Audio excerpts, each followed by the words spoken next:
夠鐘。We've already formed a quorum, and it's also time for us to start. Perhaps we should first confirm the minutes of the last meeting, which has already been distributed to you. Any proposal for amendment? If not, the minutes are confirmed. We proceed to items 2 and 3 on the agenda. Please invite the government representatives and deputations to come in. Good morning. Good morning.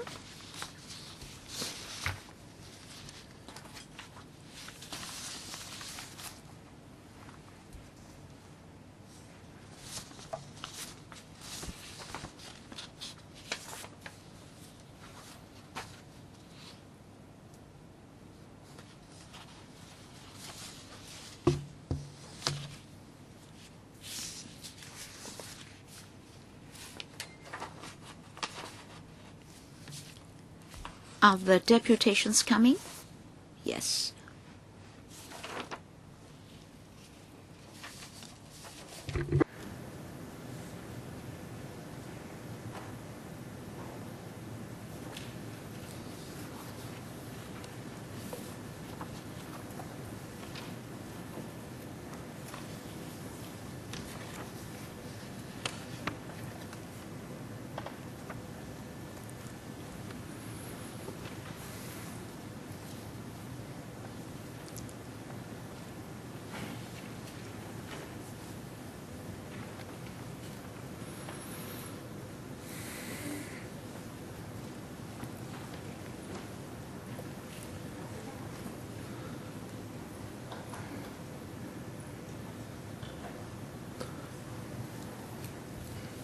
好，早晨，幾位校長。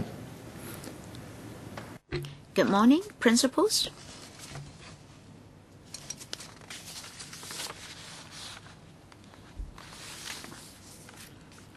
We welcome the government representatives and the representatives of a number of organizations. Today we're mainly on two issues.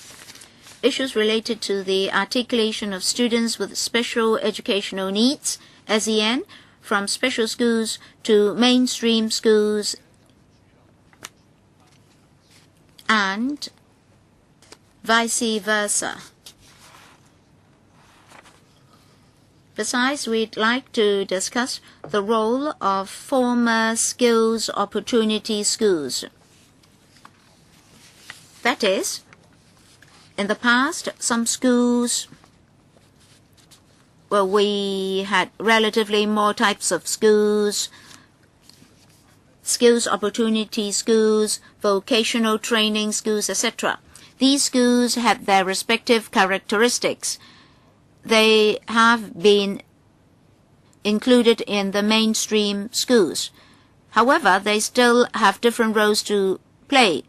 For SEN students, can these schools continue to play their roles? Deputations and colleagues can speak on one or both of these issues. We have representatives from 3 deputations. I'll invite them to speak first. I'd like to remind them that their remarks are not protected by the Electoral Powers and Privileges Ordinance. I'll accord 4 minutes to each speaker, so you can present your views to us. On the government side, I don't think there are any new views. Anyway, we'll listen to the deputations first, and then I'll invite the government to respond in one go. First of all, CNEC Lau Wing Sang Secondary School, Mr. Chang Tak-fu. Mr. Zhang, members and members of the public and colleagues of the Education Bureau, I'll speak on 2 aspects. First of all, the differences between resource schools and characteristic resource schools. And then I've raised 7 points on the non-feasibility of characteristic schools. In 2003-04, About 20 schools were invited by the Education Bureau to serve as resource schools, and our school was one of them. We're invited by the Education Bureau. We joined the integrated school program for several years already. Not that many schools joined the program, so as we've accumulated some experience, successful experience, we're invited. We are very united on this front. School principals and our teaching colleagues are very dedicated to the work. For experience, strategy, and dedication, we'd like to share our experience with other schools who would like to become resource and characteristic schools. Now there are 14 such schools distributed in Hong Kong, Kowloon, and the New Territories. In the past 6 years, my school,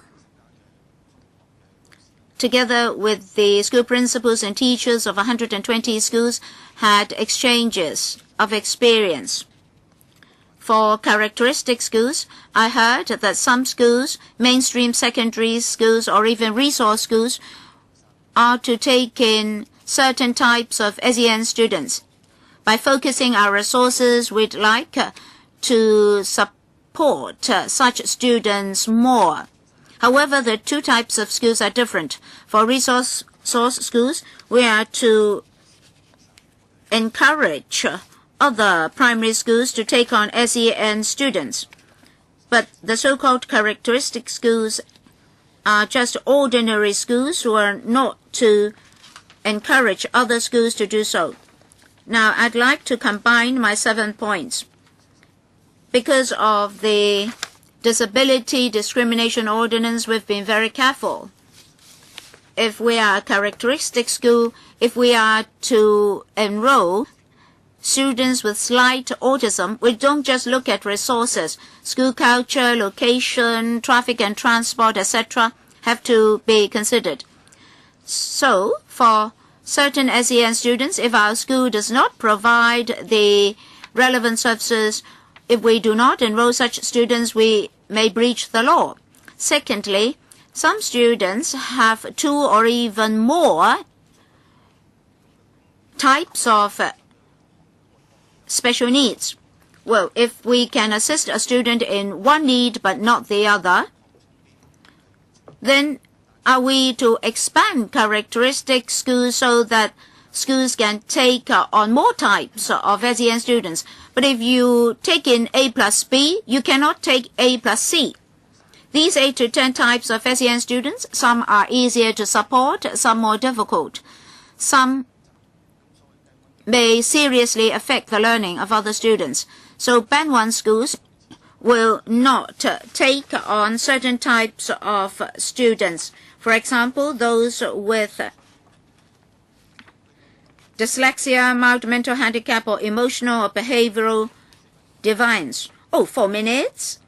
Now, because such special needs may directly relate to weak academic motive and performances, parents may complain the learning abilities of students may be weakened. I still have points 4, 6, and 7. I'll briefly go through them. For secondary schools, we are seeing smaller number of classes and possibility of school closure. For the past 10 years, we've not been labeled. We're actually more popular than before. However, for slight autism, for other special needs, parents may resist the enrollment of such students. Stakeholders, parents, teachers will definitely reject the idea. As for point 6, we often say that students' abilities must match the banding of schools. Mismatch will cause serious consequences. In Eastern District, we have about 30 secondary schools under the Central Allocation Scheme. If we have 10 types of SEN students, then 10 times 3 is 30. So bands 2 and 3 schools may be affected. So all Eastern District schools may have to take on certain SEN students. That's not practicable. Next, Ms. Hong Wai-Ching, principal of Shen Kong Hui Tin Shui Wai Lingoi Primary School. Good morning. Given what Mr. Chang said, I'd like to say that we really need to discuss this agenda item. Are characteristic schools practicable? Before we look into that issue, I can see that we're all concerned about the development of integrated education in the past 10 odd years. Now we have reached this stage. Is there room for further improvement? Many people, including counselors, have been asking whether characteristic schools are a way out. As a school principal, I can tell you characteristic schools are not practicable. Rather, I have other suggestions for the Education Bureau. How can we do integrated education better? I think we have to be concerned about a very important issue. Now, in mainstream schools, there's no choice. At the beginning of the launching of integrated education, schools had a choice. But now we don't have any choice. And now, if you open a new school, you have no choice, because the Education Bureau requires all new schools to conduct integrated education. So under that situation, my school had no choice. Now, all mainstream schools have to conduct integrated education. And unfortunately, we now see a phenomenon. Many mainstream schools are not that willing to do integrated education. You can look at the figures. I don't have them here. But my observation is that some primary schools don't take on integration students, and other schools may take on many integrated students. So there's a huge discrepancy here. If all schools in Hong Kong are willing to enroll SEN students, the pressure can be eased. Now, good schools can enroll more SEN students. But then if you fare well in integrated education and enroll more SEN students, your school may be pressurized or under huge pressure. And it seems that some mainstream schools can refuse such schools, for example, by referring such SEN students to other schools, maybe the school around the corner of the street. So if a school rejects such students, should we be concerned? As for transfer, some parents may find the school not providing the necessary resources. So you should pay attention to the value of the existence of characteristic schools. Will you invite characteristic schools to assist the mainstream schools first, without allowing them to easily refer such students to other schools, so that mainstream schools can learn to handle SEN students better?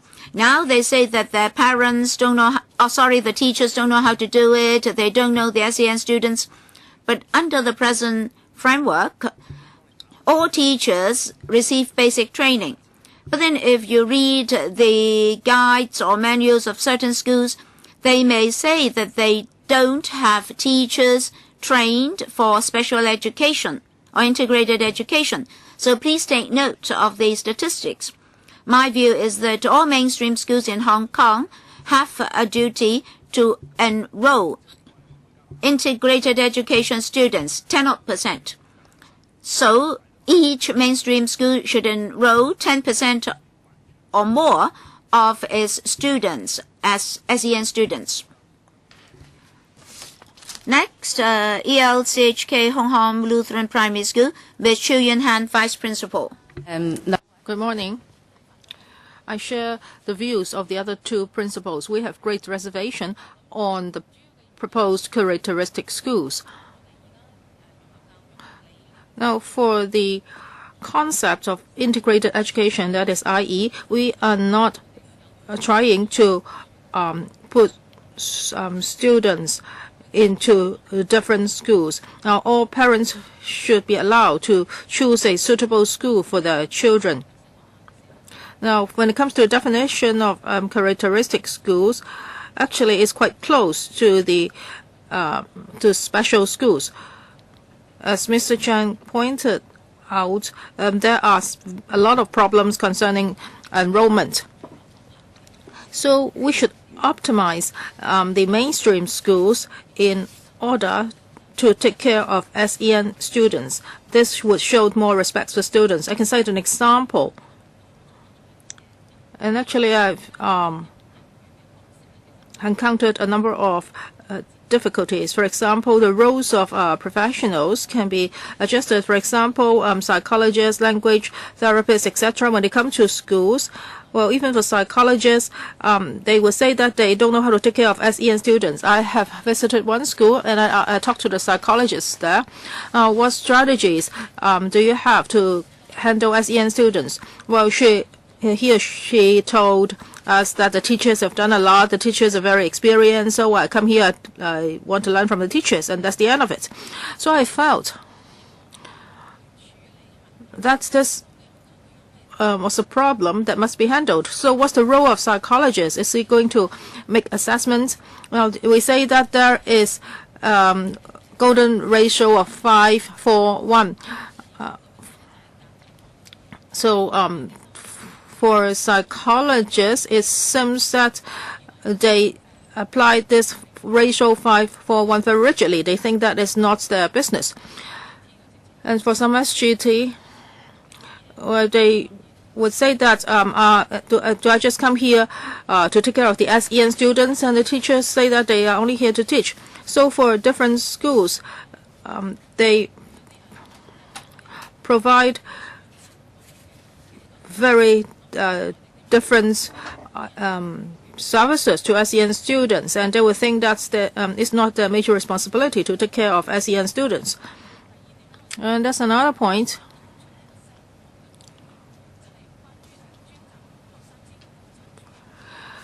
That is about coordinators supporting SEN students. Now, you may say that the Education Bureau should be the coordinator. Actually, many vice principals are given the jobs. So, vice principals, well, we want this role to be a dedicated one. So, for the SEN coordinator, he should have the ability to coordinate and to provide support to SEN students. He should be professional. Now, why do I say that? Because for our school, well, SEN students are facing SEN students are divided mainly into 3 types, or 2 types: ASD students and ADHD students. Now, do we have a mature structure to support these students? This is already a problem. But this year we have a student with hearing impairment, and he has to wear some very serious devices. So we have a mature structure. That's why we can make adjustments immediately, and we can provide support to that students. So the problem is whether a school has sufficient resources to support the students. Also, we have also enrolled a student with intellectual disability before. Now, for SEN students, sometimes they are given the feeling that they have to be transferred to another school. In other countries, it's the same. The parents can try to find out more from the school, whether the school has done enough to help the students. So do we have such a mechanism? I think the EB should be doing something more. When the EB officers go to schools, and the schools say that they have already done everything, then what can EB do? I hope more support work or support can be given to us by the EB. We have to take care of the aspirations and expectations of parents as well. Now, these expectations have to be reasonable. If they expect too much, then schools really cannot help. So there must be a tripartite cooperation, that is parents, teachers, and the government. Only by doing so can we take the best care of SEN students. We should not fight all the time. Thank you.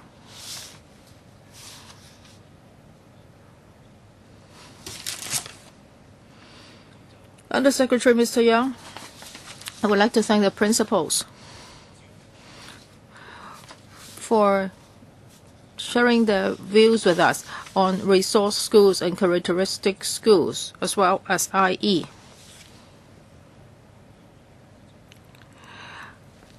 Yes, you have mentioned a number of issues, and definitely the EDB should follow up on them. Now, you have your views on characteristic schools.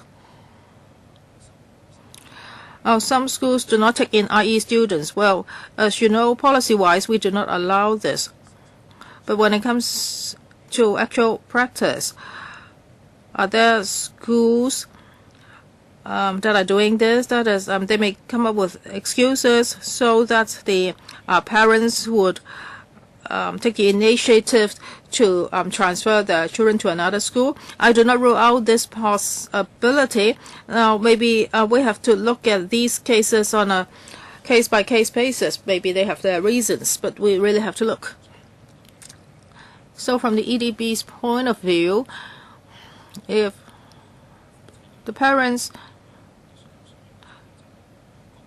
think that the school really cannot take care of the needs of the SEN children, or they get the feeling that the school wants them to move their children to another school, they can come to us for help. But as to how the case is handled, we of course have to look at the actual situation. Secretary, is there a mechanism handling this? Maybe Ms. Wong can explain more later. Mr. Chiu made a good suggestion, or Ms. Chiu made a good suggestion.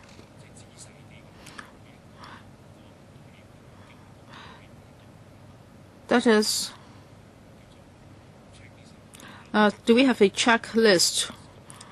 Now, if a case comes to us,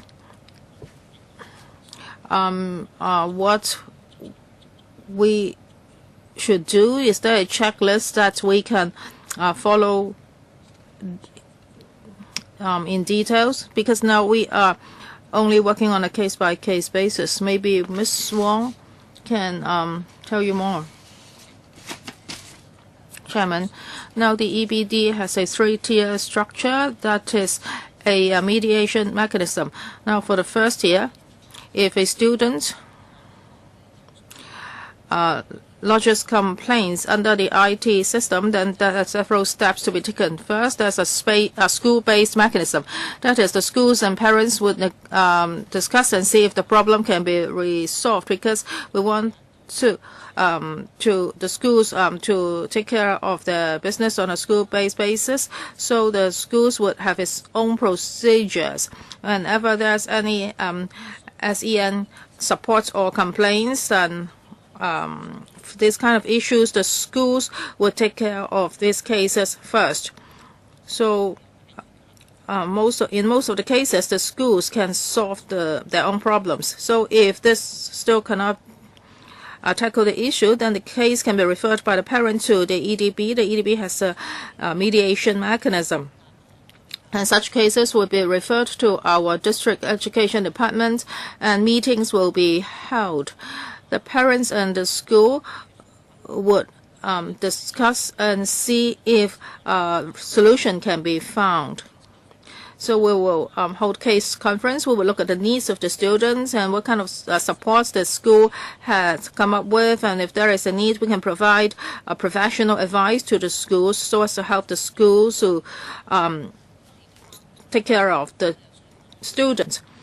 And if there is a need, we would ask resource schools to help, to give us advice, and also our professionals, for example, educational psychologists and language therapists, they would also intervene. So under the EBD's mediation mechanism, if the problem still cannot be resolved, we will set up a case study group. Then the EDB will liaise with the DDO advisors group.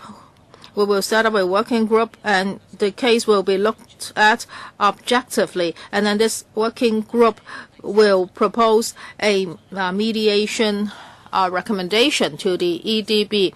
So this is objective. This is done by the third-party advisors, will be given to the EDB and the school. So under the present mechanism, if there are cases like this, we already have this established steps to follow. So when we look at our experience, most of the time the problem can be resolved at the schools. And if the case is referred to EDB, well, actually we have also held many case conferences, and the problem can be resolved. Most of the problems occur because there was miscommunication. So after we help them communicate, most of the problems can be resolved. So can you give us the relevant figures? Now, in the past few years, now, do you have any figures concerning this three-tier mediation mechanism? You said, well, most of this problem could be solved on a school-based basis. So how many case conference have been held? That is the second tier. And how about the third tier? That is, the problem has to be resolved by a case study group. Can you give us the relevant data? As for the school-based data, I cannot give it to you, because if the problem can be resolved by the schools, then the EDB would not know it. If it's second tier, that is, if the case has been referred to us, then of course we would have a record. As for the third tier, I have been in this post for more than a year. I haven't seen any third tier case. So that is the situation. So for this mediation mechanism, can I find the information online? We have pamphlets. So this is the most updated pamphlet on the mediation mechanism, and this has also been uploaded online. As for our IE guidelines, this is also mentioned. Mr. Young, do you have anything to add? Just now, Ms. Chiu mentioned how the professionals treat the SEN students, or what their attitudes are. Now, the EDB attaches a lot of importance to this. We have professionals and experts in our bureau, so we would hold exchange talks, or we will have more communications with them. We want to promote this by sharing more with them. Now, IE has been implemented for more than 10 years. Some schools may not be implementing this well, and not all the professionals would look at it in the same way. I believe we have to continue to work in this area so that IE will be acceptable to more people.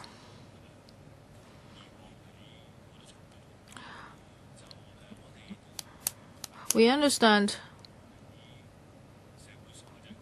that internationally, SENCO is implemented in many places, and many people are proposing it. Now the responsibility is put on the shoulders of vice principals. Now we will review this arrangement from time to time. That is how should we handle SENCO. I hope you can do it right now, because I think a lot of people are criticizing this. And Ms. Chiu is a vice principal herself, so she has first-hand experience. She has to take care of so many areas, and if there is not a dedicated person that's responsible for SEN students, that is really a huge problem. So the education sector has been saying a lot about this, and for SEN funding now is increased to $26,000. This is to slightly catch up with inflation in the past decade. Apart from that, this is more pragmatic because very often they need manpower. So I'll hand over the floor to our colleagues. Mr. Chan Kwok-chi, we have plenty of time, so 5 minutes. Thank you, Mr. Chairman. Just now, our guests mentioned characteristic schools. In a moment, I'd like the Education Bureau to say something about that. They've responded, they understand the difficulties. But just now, they're telling you not to have characteristic schools. So will you stop characteristic schools? And then if you want to continue with characteristic schools, how are you going to resolve the several ordinances in relation to discrimination under the EOC? Our feeling is that some schools don't want to do integrated education. The school principals mentioned students being referred to other schools or advised to turn to other schools. And then Ms. Wong mentioned 3 tiers of schools. You've answered the questions, but you have not solved the problems. Did the Education Bureau take the initiative to examine which schools do not want to do integrated education? It's easy. We have over 1,000 secondary and primary schools. How many of them have not applied for learning support grants? Definitely, some of them did not apply. I'd like to know how many. If they did not apply, they might not actually want your $13,000, or they actually did not have such students. But according to the school principals, that would not be possible because 10% of their students have to be SEN students. So at least each school should have a couple of such students. If you don't have the figures here, give them to us after the meeting. Maybe in the past 3 years or 5 years, how many schools did not apply for the grant at all? So you should be proactive. You should care about certain schools. Some schools need to go beyond their own restrictions and enroll SEN students. Besides, as the Education Bureau, you say you advise the schools or appeal to the schools or communicate well with the schools to urge them to do integrated education. But what did you do that? By issuing documents, by visiting schools, or leaving it to your district education officers to organize seminars, etc. Understand that district education officers may be too low in their ranks. Their words may be slighted. They may be doing monitoring. But some school principals may be their own school principals in the past. So how can they communicate with the school principals? Your duty is to represent the Bureau and strictly tell the school principals that they should enroll such students. And why did such schools reject those students? Or is the rumor correct? That is, they advised SEN students to turn to other schools. So you really have to tackle the problem. I'd like to have a response from the Bureau. Any figures? Well, in a moment, I'll see whether our colleagues have figures. Mr. Chung asked 3 questions. Let me first say something about characteristic schools. At least, up to this moment, we've not had any policy to establish characteristic schools. To put it briefly, we hope that mainstream schools will enroll SEN students. For those students who suffer from very severe problems and are not appropriate to go to mainstream schools, we have special schools. So we have mainstream schools as well as special schools. We don't really intend to have characteristic schools. What's the status of characteristic schools? So we need to think of that very thoroughly before we head for such schools.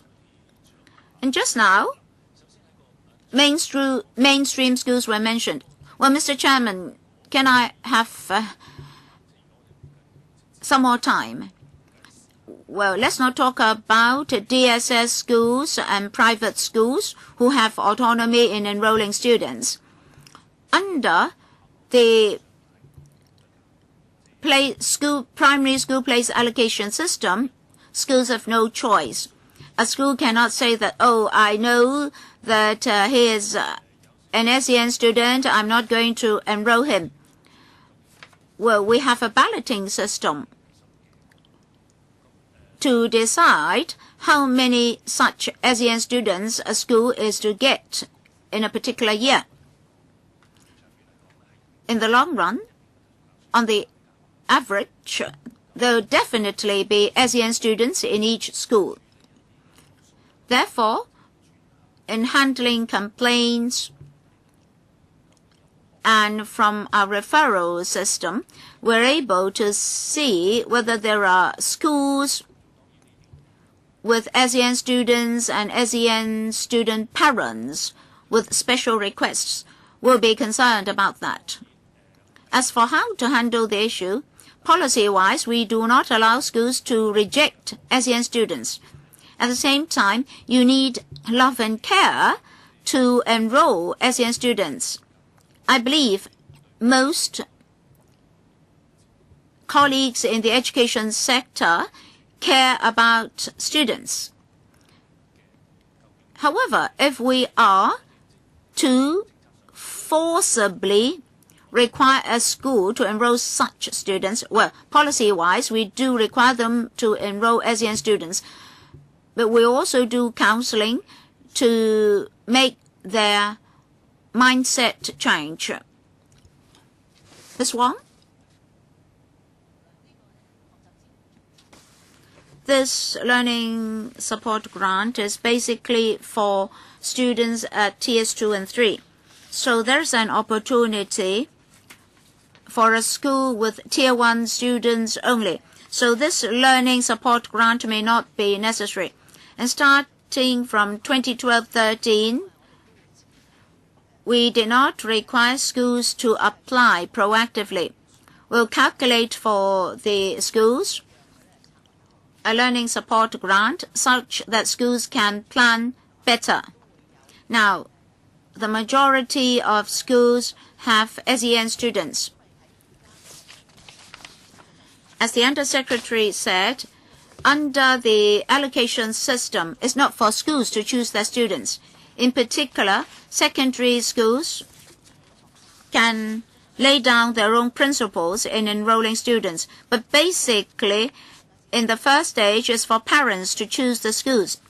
And then under the central allocation system, schools have to enroll such students. So in law, schools are not allowed to reject SEN students. Now, our co-workers in the education sector have huge knowledge about this integrated education, which had been launched for over a decade.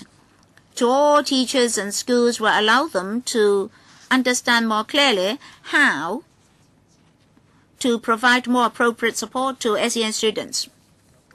Mr. Chang? Mr. Chairman, I think there's a difficulty here. Just now, Education Bureau colleagues mentioned the three-tier system. In the past, that system did play a role. What I see is the tip of the iceberg. The relationship between schools and students are that schools have a higher hand. So it's all for the schools to say. It's impossible for parents, say, to do something about the schools. There's no way out. They are in the hands of the schools. Eventually, they had to change school. If they don't change school for their children, what will happen to their children? In particular, if the school principal and teachers of a particular school have already sent such a signal to the parent, then the parent will have no alternative but to change school. So I think the parents are in a passive position. Just now I asked, well, you mentioned that Tier 1 students may not get the grant, the subsidy.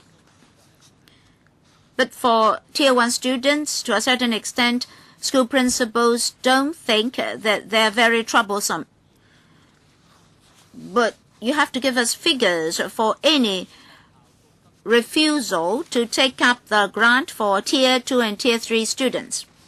Besides, are there still teachers who have not yet received basic training? You have to give us the figure.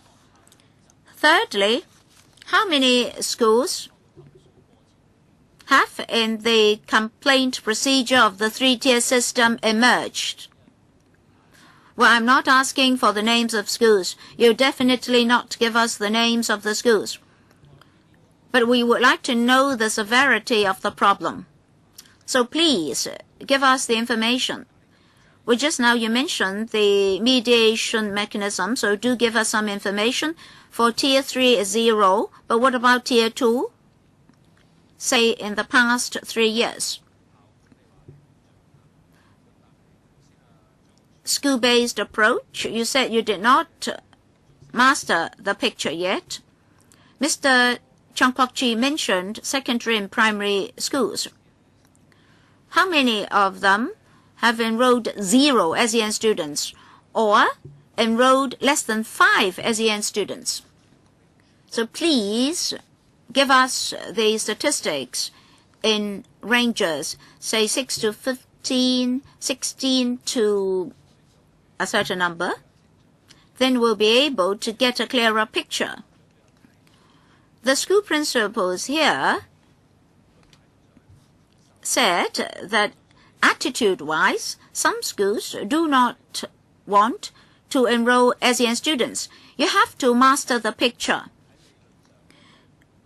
In law and in theory, absolutely schools must not discriminate against or reject such SEN students. But in reality, in various scenarios, as Ms. Chu put it very well, the students and parents were made to feel that they need to change school. That's reality. Therefore, in certain aspects, it's unfair. Why is it that some schools have to enroll so many SEN students while others enroll very few or even 0 such students? So please give us the figures after the meeting. Mr. Chairman, we understand what information members want. We'll try to dig out the information from existing figures for members. Mr. Chairman, I have a lot to say, but only 5 minutes, though I'll be lenient. Mr. Ip Kim-yun, yes, thank you very much for coming. Sorry I was late, but I can read the minutes to understand your views. Your remarks have led to more remarks from me. I'll try to tidy up my thoughts. Number 1, the role of the Education Bureau is very important. The role includes regulation and support, 2 aspects. From the discussion just now, I discovered that in both aspects, the Bureau has not been doing enough. That is, both in terms of regulation and support. Just now, as mentioned or asked, whether or not the Education Bureau is able to grasp the situation of the 3 tiers of students in Hong Kong and whether there's a list. The answer is in the affirmative. That is, they do have a list. School transfer is a very important issue. For those students on the list, do schools have to report certain cases under certain circumstances, under the requirements? Under certain circumstances, students can switch school. For example, if a student has moved, but then we have to verify the actual reason of transfer. 嘅情況。 But we have to make sure that the parents won't be made to feel that they have to transfer their children to another school. Well, some schools may not welcome certain students, or they may feel that they cannot help these students. So there are many reasons. I am a teacher. When I first joined the profession, there was no IE, so I wasn't even aware of it. I have cited many examples at previous meetings before. Now, if a teacher thinks that he has to take care of an SEN students, and at the end of the day he really cannot meet the needs of the students, that he would feel very guilty. So while you are enhancing regulation, there's another thing that's very important. That is, enough support must be provided. Now, for the IE system, well, now I think it's still in the process of capacity building. We are trying to build our capacity, and we are trying to make teachers more willing to accept this. So there must be enough resources. There should be enough training.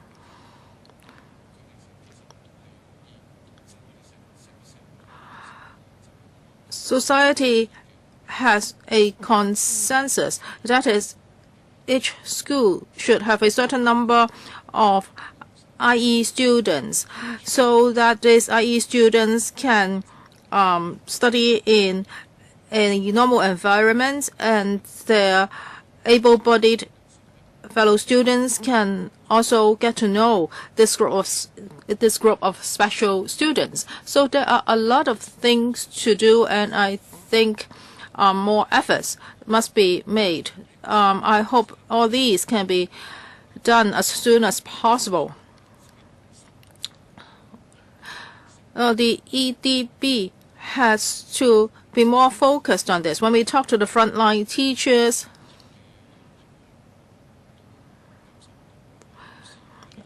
sometimes they would not feel the professional energy of the EDB. So the theme today is about articulation for SEN students. So who decides on which school? This is a very important question. Now it seems that the parents have a bigger say, but I think more professional assistance should be provided. Now we are facing a number of problems. Chang Kwok-Chu said just now the parents may some parents may be very vocal, but when they face the school, sometimes they would also feel helpless. So we need to help the parents. So how are they going to fight a big school? And also under the present system, we also need to help schools. Sometimes they have to cope with so-called monster parents as well. So who should go into mainstream school and who should go into special schools. Well, some parents really want their children to go into mainstream school, but after a few years they may regret it, thinking that special schools would have been more suitable. So for the mediation process you mentioned just now, do we need a complaint to start it all? If the EDB has a list, then the EDB should take the initiative to follow up. So for the allocation of students, if you can provide professional advice, that would be much better. And the mediation can be initiated by the school, not just by parents. I think this would be very helpful. So for certain SEN students, do they need to be transferred back to special schools? I think the professional advice of EDB is also very important. So maybe I should stop here. The Vice Chairman has raised a lot of questions. I'll try my best to answer. Yes, we agree. The EDB plays two roles in terms of IE, that is to regulate and to support. But the Vice Chairman says that we have not done enough. I object to that. I think we have done our best already. So it's a matter of perspective. Just now you talked about transferring to another school. We have a paper on transferring students from special schools to mainstream schools and vice versa. And what you're talking about is transferring from one mainstream school to another mainstream school. Or that there are some reasons behind it. For example, the student cannot get enough support in the original school, etc. So for the transfer between two mainstream schools, there must be professional advice. Now, if a student transfers from a mainstream school to a special school, of course, professional advice must be provided. That is, the special school will help, and with the consent of the parents, we will try to find a special school for the students. But if the student wants to move from a special school to a mainstream school, then the educational psychologist in the special school would also have to provide advice, stating that it is suitable for the student. And then the case will also be referred to us. So if it's a transfer from a special school to a mainstream school, then the special school will continue to help the student while he's studying in the mainstream school, trying to see whether he can be adapted to that new environment. So professional support is very important in this kind of cases. But from mainstream school to mainstream school is different. There may be many reasons, as you said just now. Maybe the student's family has moved to another district, and sometimes it's not the school that wants the student to be transferred. It's the parents that wants to move the student to another school that he or she thinks is better. So this involves two mainstream schools, and the consideration is different.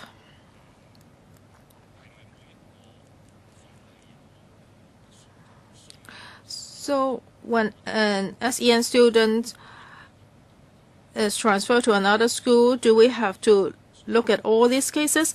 Well, I do not have the number in hand. Maybe my colleague can answer you. We will have to see whether this is really feasible. Well, sometimes it's a personal need. You just cited some examples. Maybe it's the parents' wish or some special circumstances. And sometimes they do not want to tell us why. So we have to respect them. So you ask maybe, well, initially we need to ask why they're doing this. Maybe my colleague can follow up on this question. Ms. Wong? Well, the term of 2012 to 14, there are 33,000 SEN students that are studying in mainstream schools. If they want to transfer to another school, there are many reasons. So if a student wants to be transferred, the case has to be reported to us. So we have a system monitoring all the students, not just SEN students, all students. Well, in Hong Kong, people move their homes quite frequently. Now, if the family moves to another district, that may be a reason for the transfer. It's not necessarily that there's a lack of adequate support. So ordinary students would also transfer to other schools. They may not like the curriculum or environment of the original school, and they would want to go to another school. And well, most of the time it's because their families have moved to another district. Yes, of course, there are all sorts of cases, but proportionally, would the transfer rate of SEN students higher than that of ordinary students? If there is a big difference, then there must be a problem. So if it's just the family moving to another district, I don't think there will be a difference between SEN students and ordinary students. So can you give us the relevant figures? Well, I don't know how many students have been transferred to other schools, but well, among these students, how many of them are SEN students? Then we can look at the ratio, and we will find out whether SEN students tend to be transferred to other schools more frequently. Well, as for the figures, we can look at them. I don't know if it is very easy for us to come up with a breakdown. Now, we have over 30,000 SEN students. So if we also look at other students, the number will be very big. I have this feeling for SEN students, parents, well, most of the time they are very anxious about or they're very concerned about the children's learning. So it's likely that they would transfer schools more frequently. If the child is studying in a school, they may think that a school is not suitable. So if they hear from other people that another school is better, that they will transfer their child. So the frequency is not such a big problem. Just now, Dr. Chung asked whether there are schools that are not enrolling SEN students.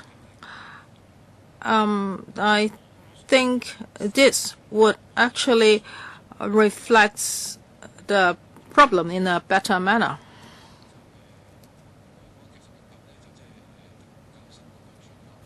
Well, for SEN students, school transferal may be more frequent. It's natural. There are many reasons. Actually, in my extended family, there is also a SEN child, and most of the time is his mother is the major reason for him to transfer to another school. So I think we have to have a clearer picture first. Otherwise, it's very difficult for us to analyze. Other than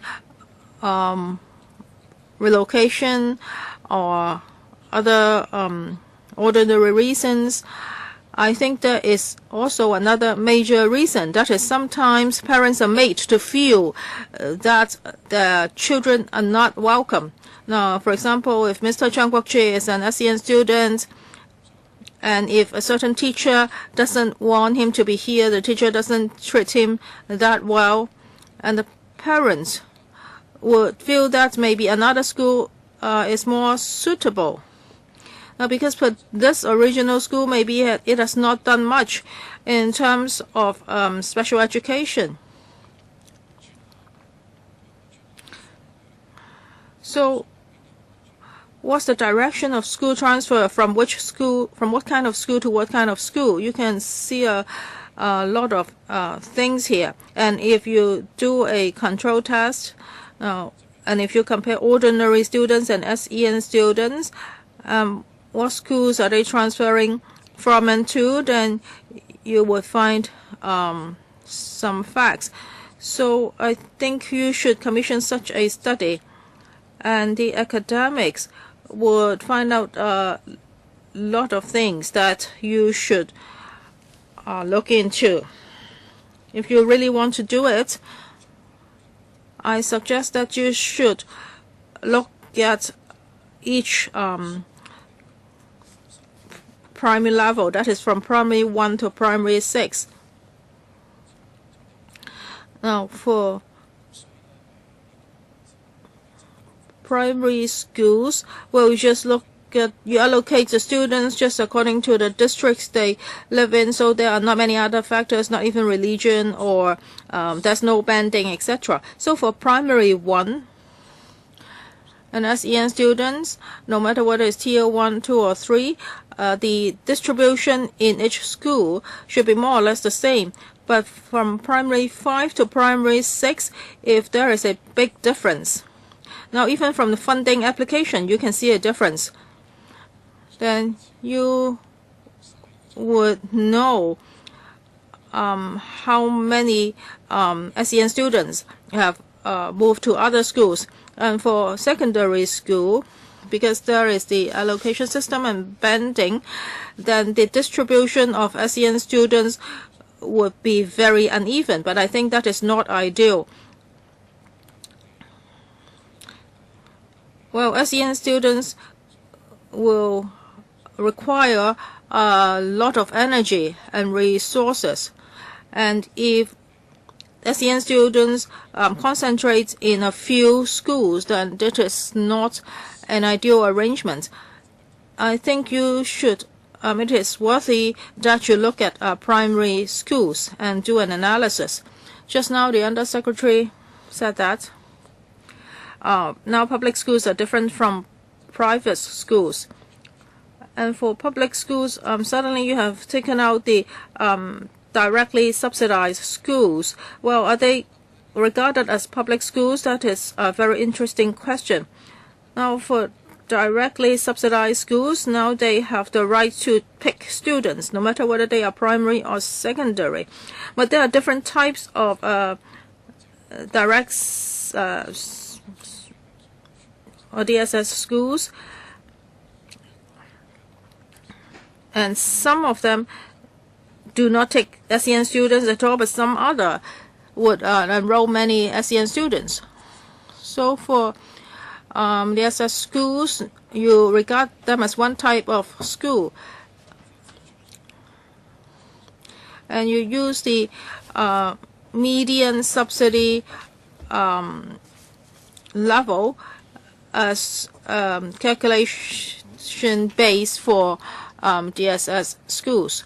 So I think you should really look at the allocation of resources, because for schools enrolling SEN students and those who do not, they should enjoy different resources level.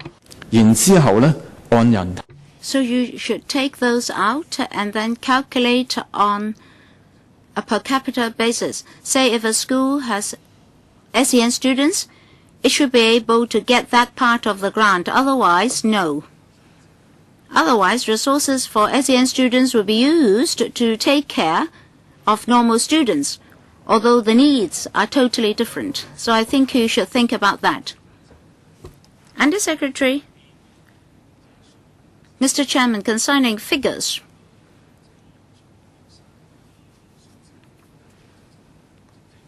it will be a very big exercise to calculate the number of students.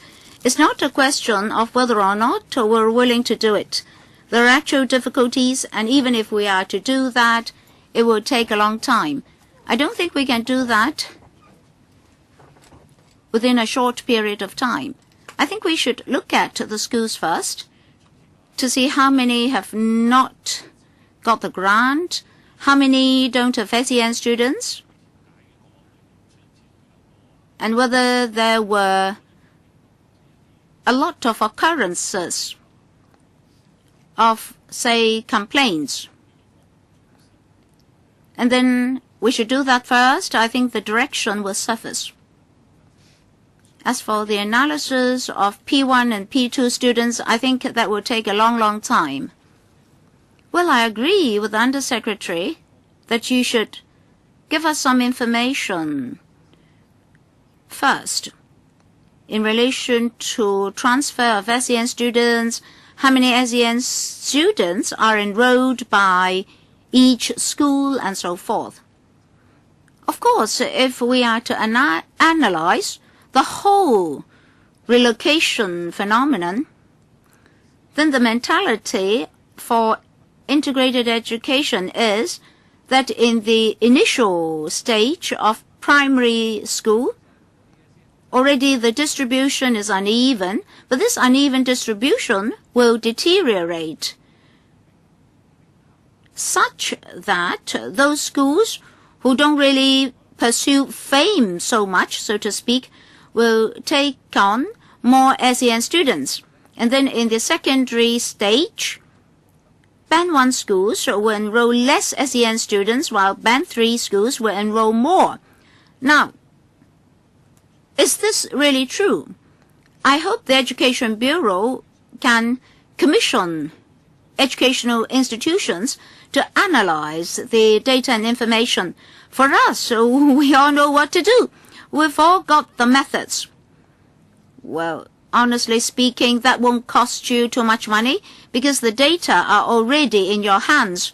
You only need to fetch an academic institution to describe and analyze the picture such that we know the situation of SEN students under integrated education. Mr. Chairman, I've heard the remarks of you and the Deputy Chairman. I think we should start with school information first. As for students' particulars, I'll go back and see what information we really want and what should be done if that is to be done. As for DSS, I separated those schools because they have autonomy in enrolling students. For subvented and government schools, in the process of enrollment and under our system, the opportunity should be equal for normal or ordinary students and SEN students. As for secondary schools, we have a banding system under the allocation system. There are 3 bands. Will SEN students converge more in Band 2 and Band 3 schools? Statistically, that's true. That is, relatively speaking, SEN students concentrate in certain types of schools.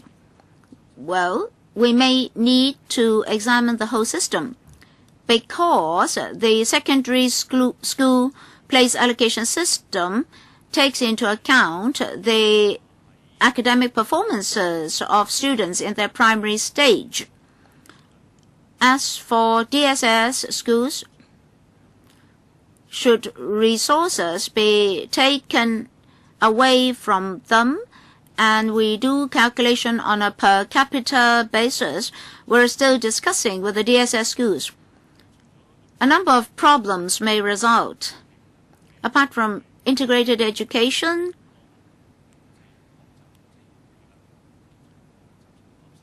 for those students who are lagging for the time being behind in their learning, more resources are given to them, for example, in terms of teacher employment. So even if we are to withdraw resources from them, we need to see what resources should be withdrawn. Should resources for special education be withdrawn first, and then we do our calculation on a per capita basis? And of course, schools enroll different numbers of SEN students, so there will be discrepancies. We'll have to talk to them. Well, we have a very relaxed timetable today. Mr. Leung Yu-chung? Thank you, Chairman. Today, we are discussing the transfer of students to other schools. A number of reasons were mentioned just now. Home relocation is one of them, but not every student is referred to another school because of that reason. For SEN schools or SEN students, there may be two main reasons. Mainstream schools may not want to have such students. Well, that would definitely be the main reason. Another reason may be that the parents don't want their children to study in certain schools. If you conduct a detailed questionnaire survey to survey all parents and students for the reason of transferal, you may get many reasons. But in the main, there are two reasons. Schools don't want such students, and such students don't want those schools. This reflects one of the reasons of failure of integrated education. Just now, school principals talked about money and resources for integrated education. But can money and resources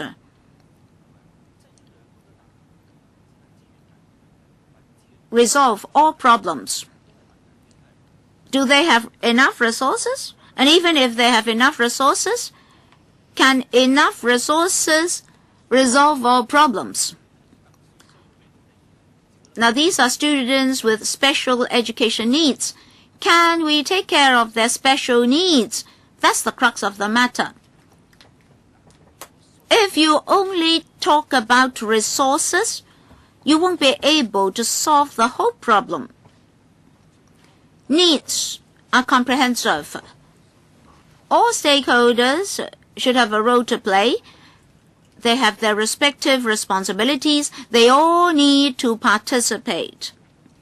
Therefore, Under Secretary and Chairman, I'd really want you to make reference to the case of Taiwan. Last Easter, I visited Taiwan. I made some observations. They started with legislation. Every stakeholder has a role to play. Then, they match such roles with resources. Resources alone won't suffice. School principals have a role to play, parents have a role to play, students have a role to play, the professionals have a role to play. What have we done? Not that much. So, for school transfers, I think an alarm has already been sounded. We must not just look at one aspect of the problem. So resources is not the only problem, and you can't force something out of the schools. In the past, I was told by a school principal that a parent had a child brought to that school, and after the interview, the school principal told the parent that that child shouldn't go to his school, but to a special school. But of course, the parent did not want his child to go to a special school because of this labeling effect. But the point is, not even special schools want to enroll such students. So there are a lot of problems here. So don't just look at one aspect of the problem. You should adopt a comprehensive approach in looking at this problem. Well, this example shows that the system itself is also a problem. Is that really very easy for a child to be transferred from an ordinary school, a mainstream school, to a special school? Not that easy. You have to consider the breadth of the problem. This is a very broad issue, not a narrow issue.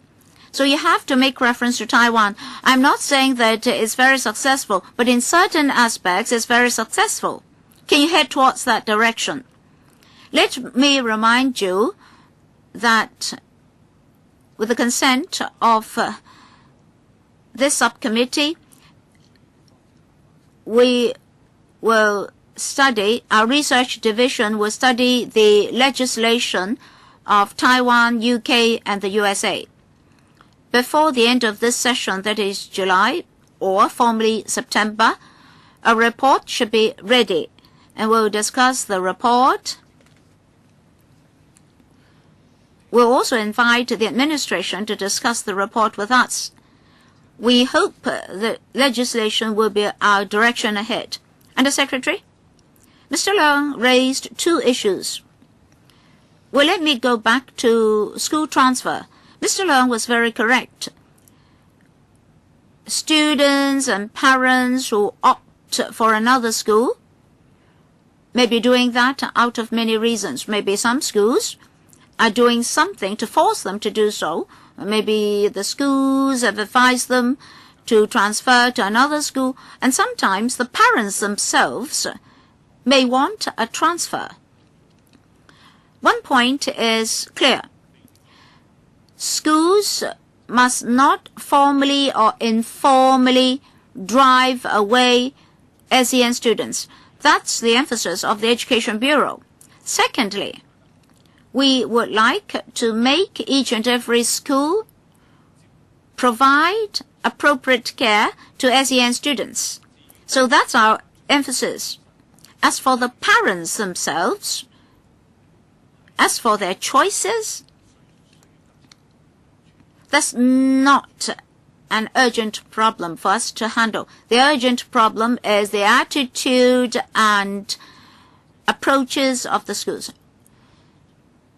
We'll try as far as possible to dig out figures on the part of schools to see whether there are special issues for special attention, and we'll look into those issues.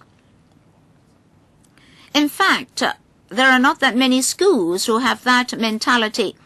I believe in the education sector, most schools and most co-workers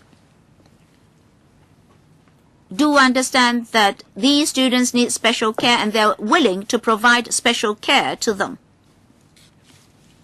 We have thought about legislation before. We are not closing the door to that. However, we think that we should now focus on doing a better job for special education first. For example, giving support to teachers in schools. And afterwards, we may think about legislation. Of course, Mr. Leung would not agree with us. He thinks that it is a matter of eggs and chickens. Now, if you are doing a good job, why do we need legislation? But the most important thing is to do a good job. If you are doing a good job, then there's no need for legislation.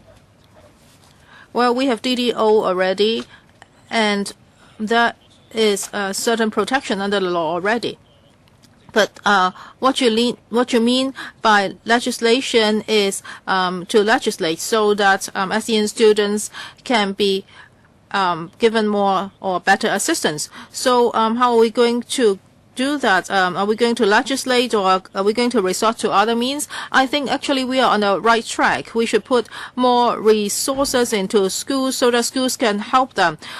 Should we be using some of the resources for conducting studies? I think I would prefer the former option. Yes, I know you're very busy, and LegCo will also conduct a study. I hope the study result would also help the government.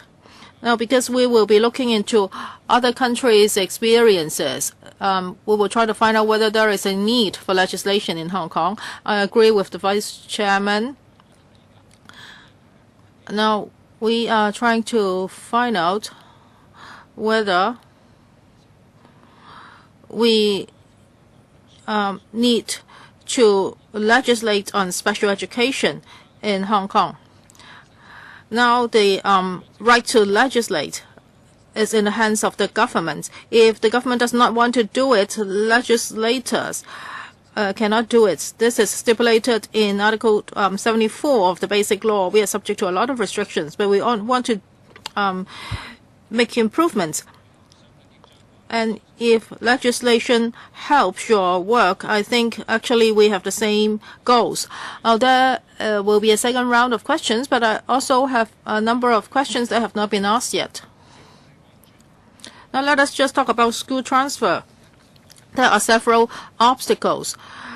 First of all, schools themselves. Second, the mechanism.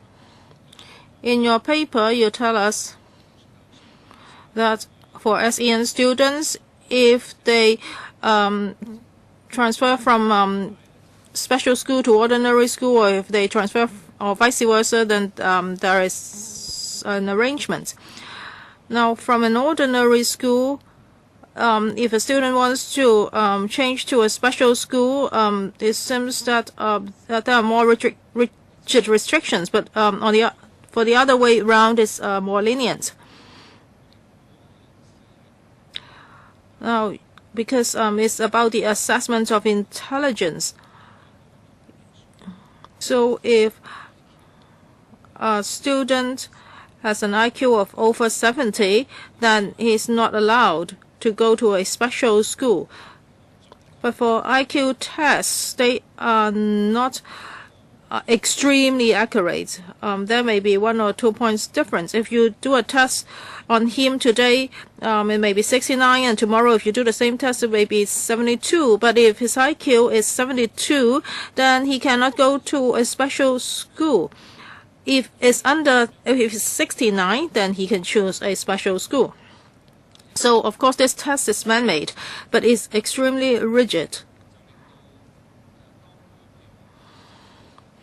Now, I've seen a case like this. There is this pair of sisters. They both have limited intelligence. They come from a single-parent family. They face a lot of difficulties. These two girls are studying in mainstream schools. The principal, the psychologist, and the social workers in that school think that these two girls cannot cope with the school's curriculum. If they are placed in special schools, it would be much easier for them to learn. However, it's impossible for them to transfer these two girls to a special school. So this is the hurdle that they face right now under the existing system. Now they have to prove that they have other disabilities, as the 3Ds I mentioned just now. But you have not considered social factors. So that's why this family is facing huge problems. So other than this mechanism, in theory, you have a temporary study program. In theory, resource schools can refer students no matter in which direction. There can be a temporary study program. But if a student is to attend a special school temporarily, the student must be a student with intellectual disability. That is, his IQ should be under 70. If that is the case, then he should already be in a special school already. So I'm talking about these cases. The IQ is between 70 to 80. So he has limited intelligence, but he really cannot catch up in an ordinary school. So he wants to go to a special school, but he cannot even enter these temporary study program. So can you be more lenient in this area? And last point,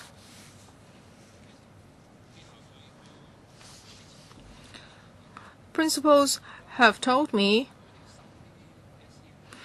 that now while they are enrolling SEN students, of course, they can get a learning support subsidy or allowance. But we are not forcing these schools to enroll SEN students. We want to change their mindset. Now, in other countries, they would add weight to the SEN student. That is, when a school enrolls 1 SEN students, it would be like enrolling 2 to 3 ordinary students. So some schools may be running the risk of being closed. They do not have enough students. So this will become an incentive for them to take in SEN students. Would you consider this? Chairman. Now, for students with limited intelligence, no matter where we draw the line, for marginal cases, they will always face the difficulties you mentioned just now. So under any system, this will happen. As I said earlier,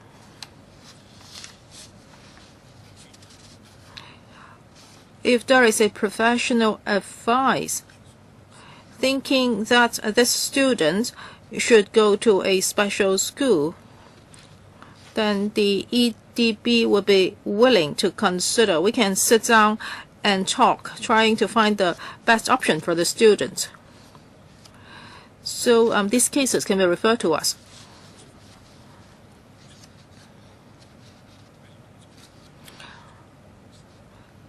So for us, the most important thing is to look at the learning efficiency of the students. And if the family faces other problems, there are other government departments who can help which can help the family.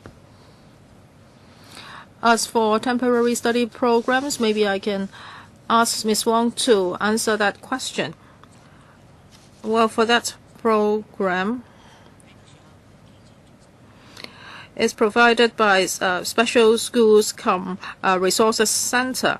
So if a student has limited intelligence and if he faces difficulties in learning, we will provide this kind of arrangements. Now, some parents think that their children, well, actually, these children should go to special schools, but the parents have chosen mainstream schools. So the students may face problems. And so that's why we are having this temporary arrangement. We'll give a period of time for the parents to reconsider. If they think that the special schools are more suitable, then they can make a choice. So this is temporary support provided to the parents. Now, if there are other reasons that or if the parents have other needs, then our other government departments can help, for example, SWD.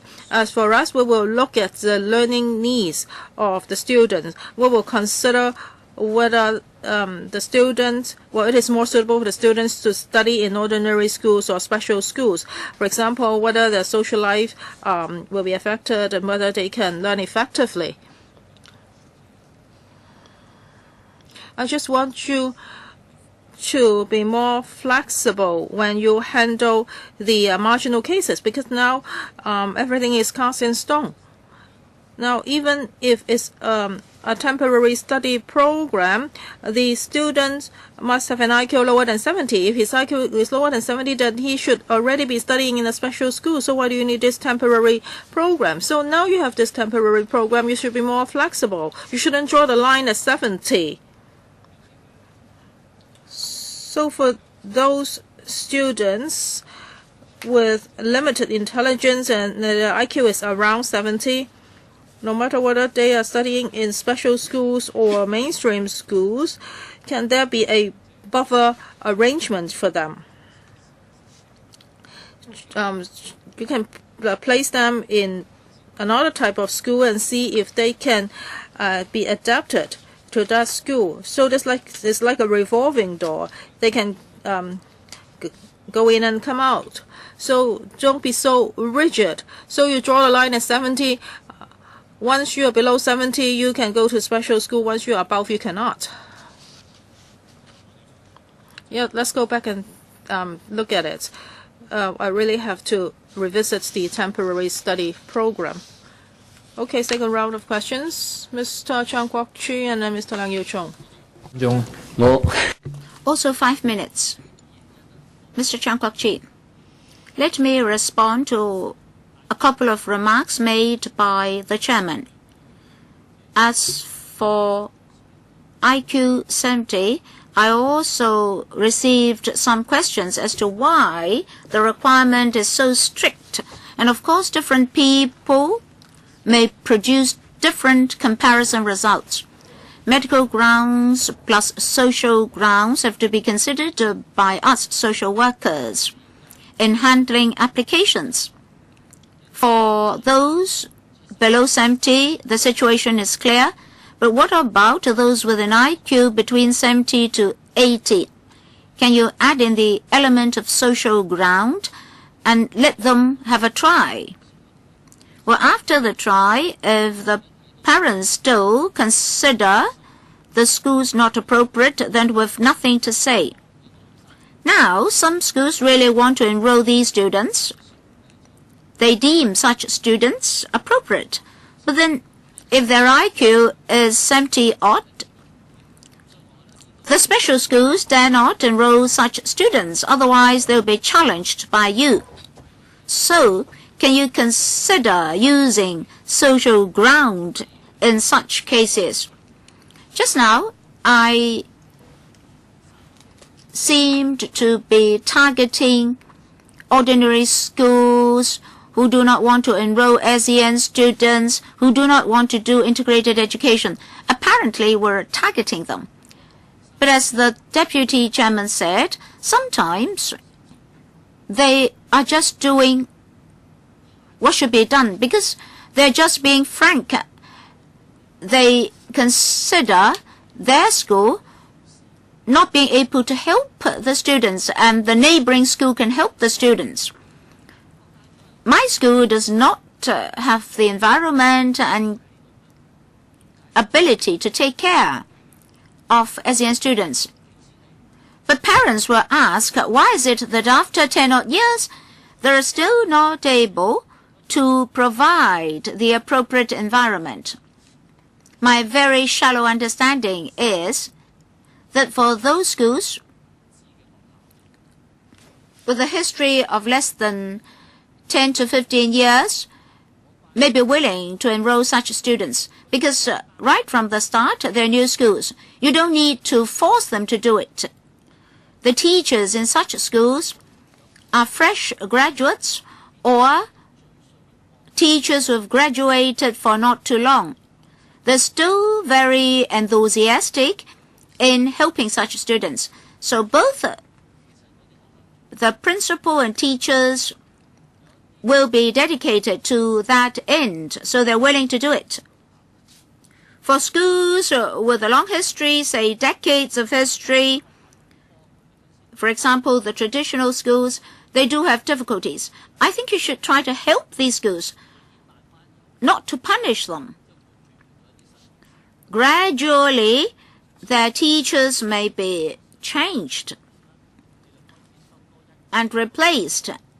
And then you can advise the students to send their teachers to training programs. You do it bit by bit. Every time, several teachers should be trained, for example, instead of rigidly adhering to your 3-tier system. And my observation is that the Education Bureau can do a number of things to help integrated education. Grant and subsidy. Number 2, in-service training. Number 3, expert support. Any more? Probably not. As the vice principal said, you developed a system to cope with SEN students. So if your system is good enough, it will be able to take care of different types of SEN students.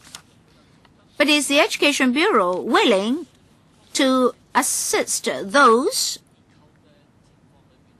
midway? That is neither here nor there. So don't just provide those 3 types of assistance. I think the Education Bureau have to place resources and commitment in this issue. Maybe the principals and vice principal can supplement in a moment. I agree with the deputy chairman that a review should be conducted, but it shouldn't be a simple review. The question is whether or not schools enroll such students and why not. The crux of the matter is school switch. Integrated education has been in place for over 10 years. The question is, which model is the best? All right, a subsidy or grant is given to the schools. Teachers are trained. Are all these enough? It seems that by giving schools resources, you are passing the whole buck to the schools. That's not enough. You should mold the whole system. So there should be a comprehensive review. I wonder whether the Education Bureau has ever thought of a review after over a decade's implementation. All right, I'll ask the principals and vice principal to respond. 4 minutes, is it enough? Members asked for our views. I represent secondary schools.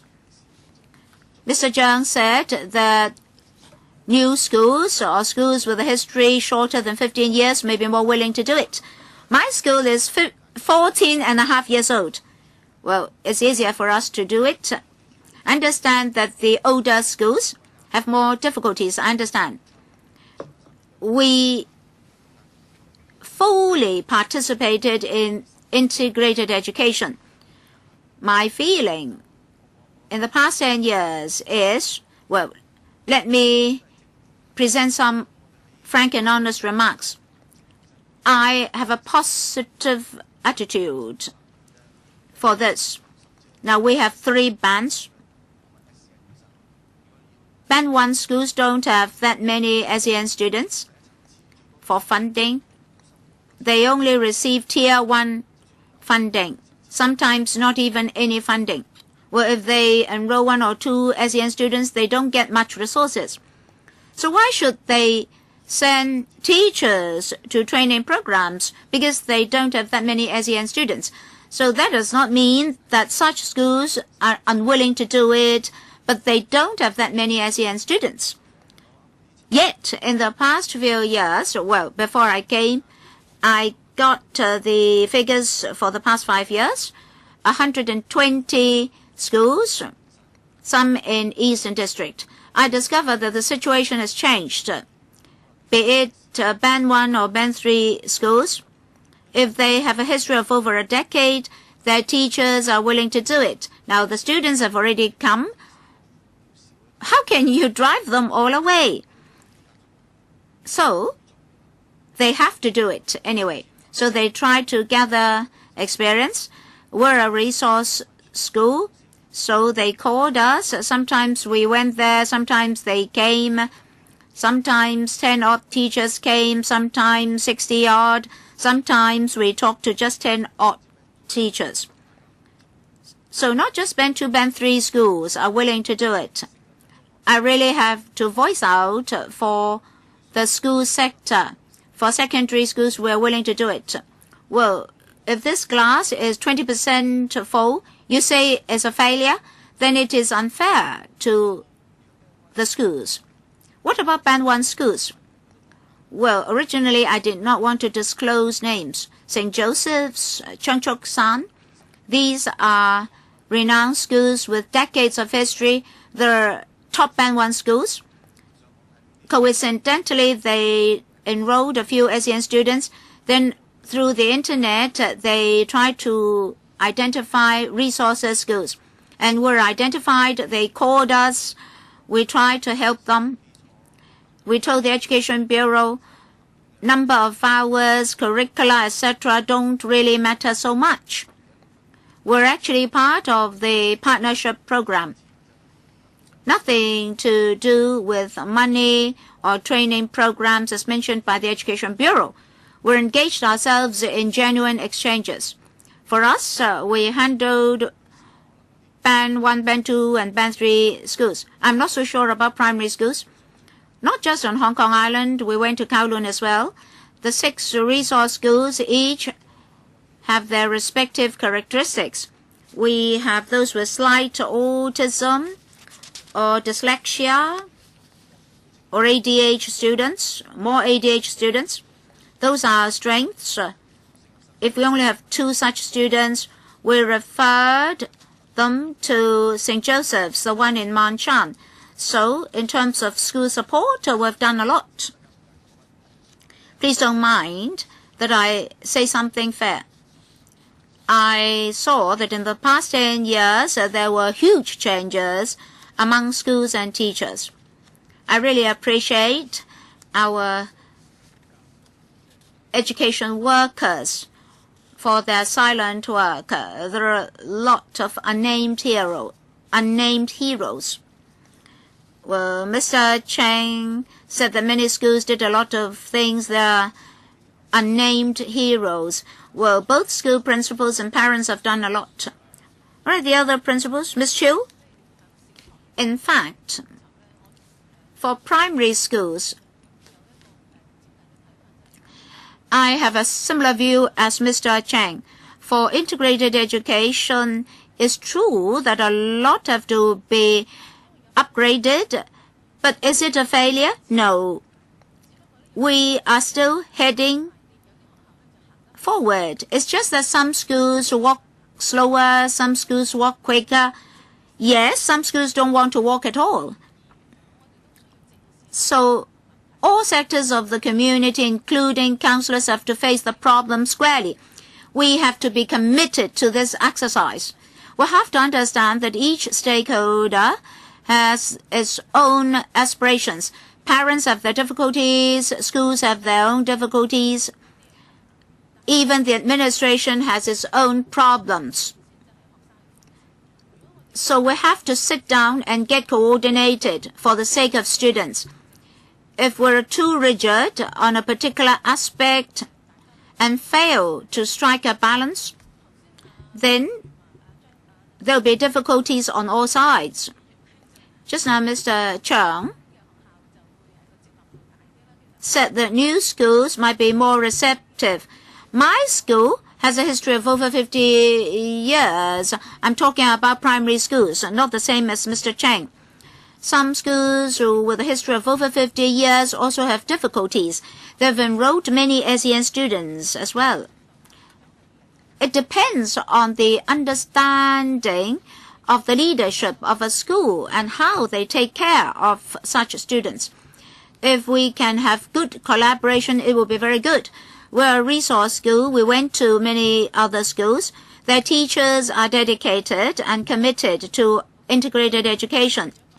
We went to some schools. They really want to do it, but they don't know what to do when they face SEN students. When we're there, they're very dedicated. They listen to us very carefully. And the next time we went, they told us that certain approaches didn't work out. Then we tried to offer them some other advice.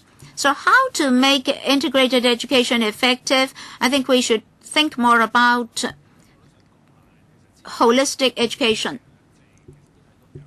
Mr. Hong? Well, I can see that the Education Bureau has offered a lot of support to integrated education,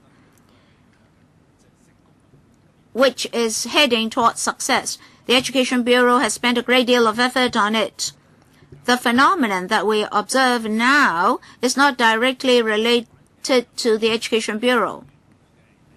Not so much related to the Education Bureau. Of course, the more resources, the better. But we'll do with whatever we get. I think the crux of the matter is the system. Just now, members mentioned legislation. I'll support that direction. I'll see what can be done in future. For example, for primary schools, many schools don't want to do it, or when they do it, they feel pressure. I understand the pressure because they were asked, if I start, will I be given more SEN students? And then they may be queried why enrollment had been affected, why academic performance had been affected because of enrolling SEN students. So this is a social issue, a social phenomenon. The school principals and teachers want to do it. But when they face reality, for example, the popular schools are those with good academic performances and with more Band 1 students. So this is a matter of system. The system affects the schools on the issue of whether or not they're going to be even more dedicated in enrolling SEN students. I'll let the Education Bureau briefly respond because we have to go back to the first round with Mr. Tam Yu Chung, and some of the colleagues would like to ask questions. Under Secretary, may I briefly respond as follows? Just now, the principals said that they had actually witnessed progress in integrated education. As I said, in the education sector, most co-workers accept integrated education, and they are already doing it. Coming back to Mr. Chung's question, do we target certain schools? To a certain extent, yes, but that's not for the purpose of punishing them. We just want to identify the problems and help them. Mr. Chung asked why we discuss so much about in-service training, expert support, resource allocation, and grant. There are 5 major policy areas which I won't repeat. And precisely, we very often have to go back to the issue of subvention. But in terms of support, we don't stop at those aspects. Exchanges among schools are very important and are playing a very important role as well. Next, Mr. Tam Yu Chung. 5分鐘。 5 minutes. With regard to integrated education, I think is a good idea. Many people would support it. In particular, I think it is good for the SEN students. However, some teachers have talked to me. I once talked to a Band 1 school teacher. He said that there was an SEN student in his class, and he really didn't know how to cope with it. It's not just a problem for the teacher. He thinks that the whole class was affected, so this is really a problem. Now, EDB may provide training, and principals are also very concerned. But at the end of the day, the teacher himself has to face the student. And the school's policy is IE, so the teacher cannot refuse to do it. So we all agree to this principle. But when it comes to implementation, teachers have to face SEN students and other students in the same class, so they really have a lot of difficulties. As to whether legislation will help, I am not a teacher. I do not have the experience, but after listening to the teachers, I really understand the difficulties. Now, the SEN students are the minority, and if the minority affects the majority, that is indeed a problem. But how about using the old way? Well, some people do not want to do that. They think that the SEN students should be incorporated into mainstream schools, and this would help them help with their learning. So I won't say that IE is all good and that are no problems. That is not the case. But what are the other ways out? I think we should adopt a multi-pronged approach. We should look at the situation of each and every SEN student. And it's not about the fame or name of schools. If a school enrolls just a few SEN students, well, not everybody would know it. The problem lies with the teacher, because the teacher has to face the SEN students. So how are we going to help the teachers? Can there be more experience sharing among schools?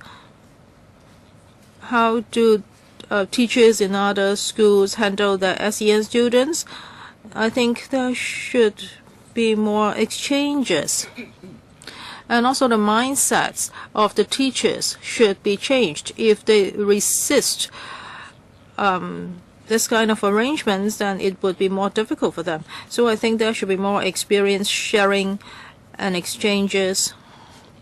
Maybe some other teachers can tell them that there are other methods to handle such students. So I think we should pay attention to all this. I personally do not have the experience. I just look at it from a layman's point of view. And these are the things I think we need to pay attention to. Under Secretary? Yes, I agree with Mr. Tam.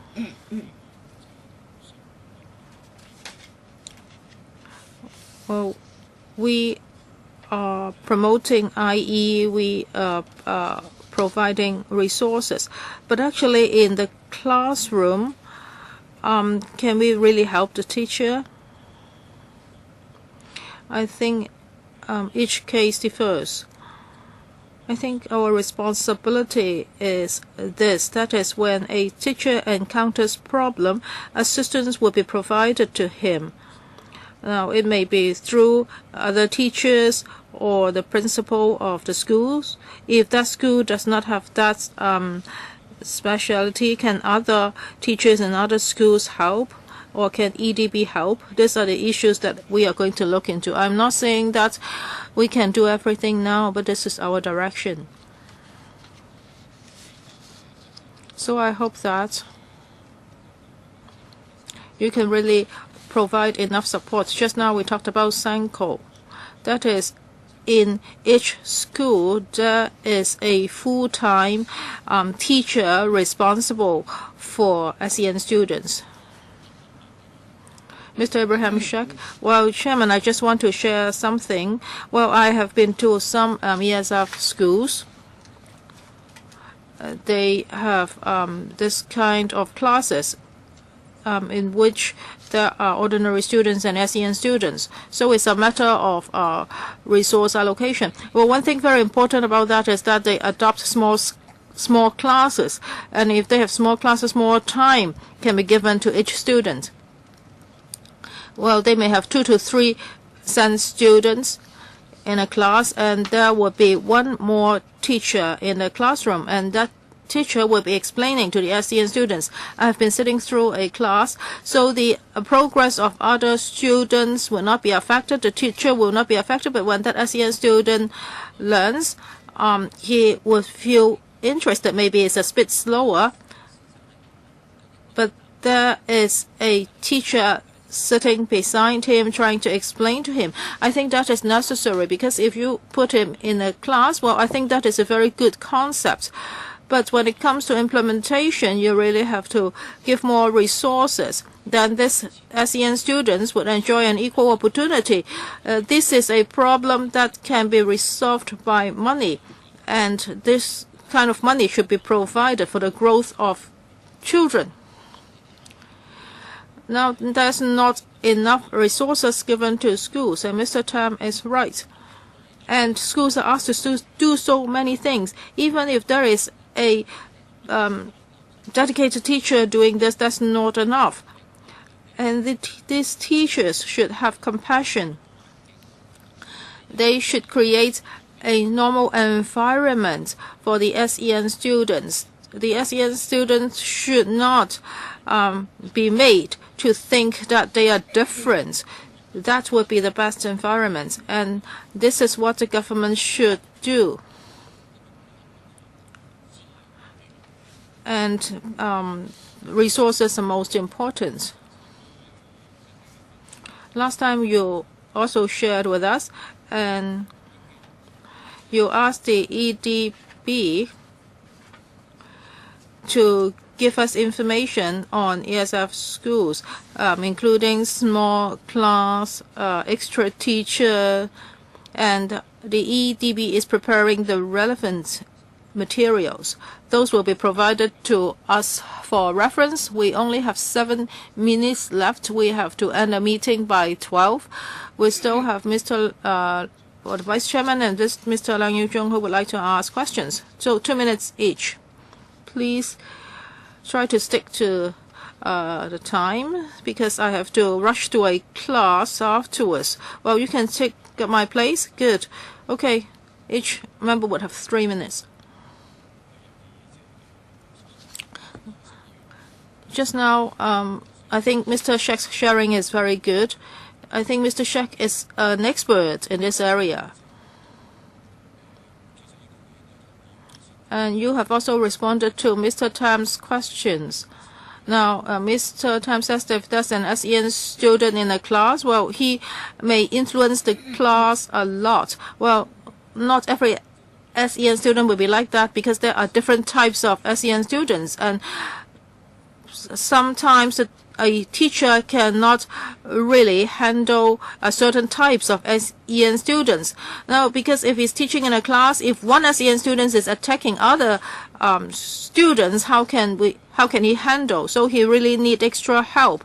Now, for example, if an SEN student really lags behind in terms of learning, so what can be done?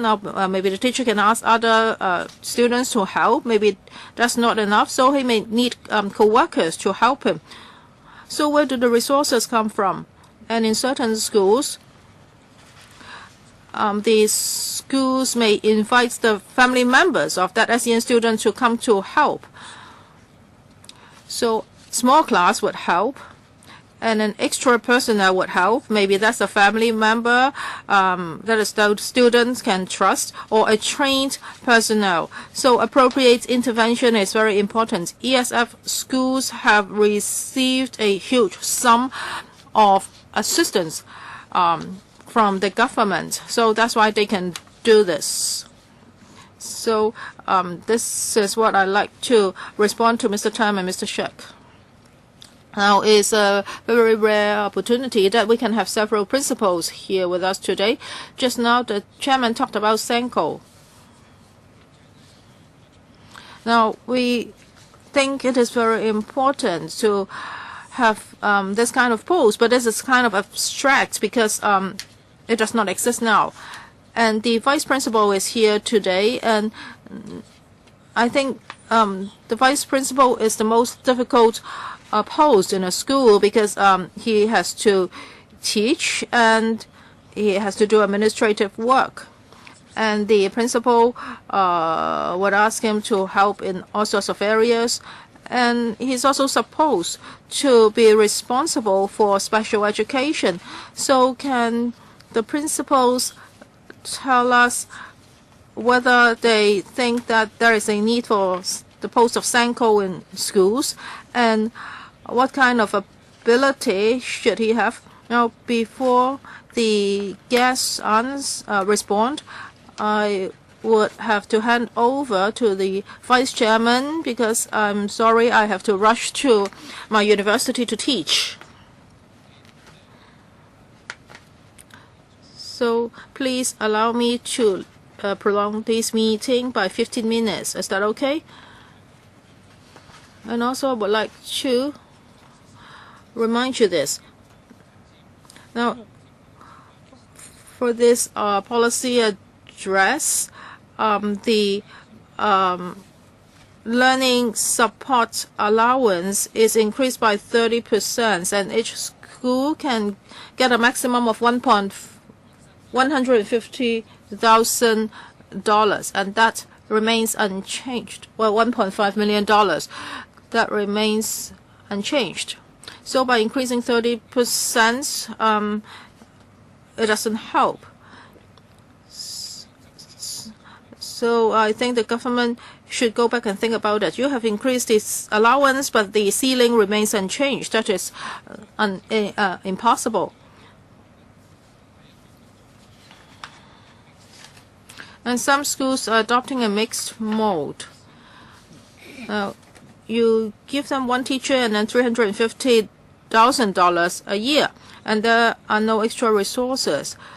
So what is happening to the schools? You have increased the allowance by 30%, but these schools cannot enjoy this extra amount. So what will happen to them? I think the principals would also like to share their experience with us. And so I'm now handing over to the Vice Chairman. Well, let me ask the principals to respond first. Now, for Sanko, I would like to talk about secondary schools.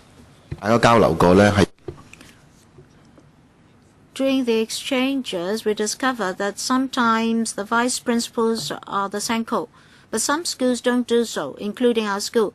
We have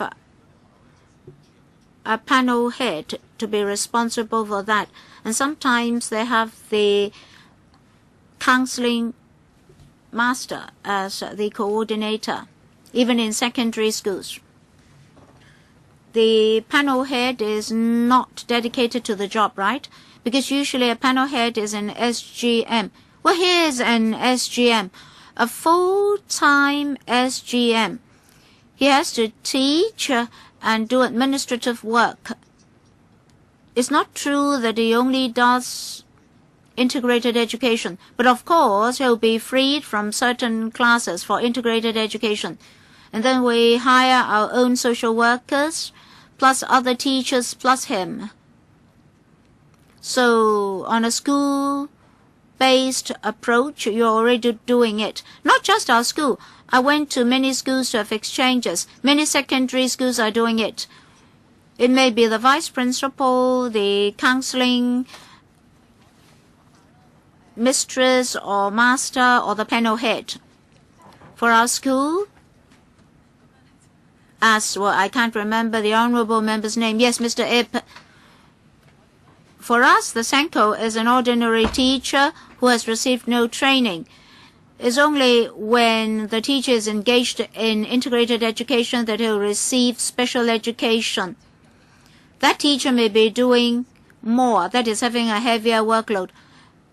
For us, we're more than PMSD because he only gets 2 less sessions than ordinary teachers. As I'm responsible for IE, I know better how to handle the situation. Another SGM serves as the coordinator. Still, I do more work. But of course, if it is a dedicated teacher, as a PMSCD, he has to serve as a coordinator. He has obligations and powers. Even in secondary schools, they use SGTs to do the work. But SGTs do have other duties. So it's not only my own duty. And Mr. Chung mentioned $350,000. He is referring to mixed-mode schools. The policy address mentioned a 30% rise, but the ceiling will remain unchanged. That is, if a mixed school enrolls SEN students, the $350,000 won't be changed, even with this increase of 30%. I've been with 2 integrated education schools. On both occasions, I used an AM teacher to serve as the Sanko, and now a PSM colleague is the coordinator. It's a panel head. In terms of promotion, we don't have a particular post for integrated education. It's a school-based approach. If a panel head is to do it, certain workload will have to be passed to some other teachers, like extracurricular activities or general duties. In the actual operations of the school, if we can have a dedicated teacher to handle IE, it's better. Sometimes the vice principal may be responsible. Then the vice principal has to adopt a macro vision. If he is leading a certain group, counseling teachers, extracurricular activities, learning support, and if he is to serve as the team leader as well, it may not be that appropriate. I really want the Education Bureau to consider this. Well, they say, we give you money, but money is something contractual for colleagues to implement. but we want a substantive post. I think we all agree that talents are important. PSMC is an extra post as well.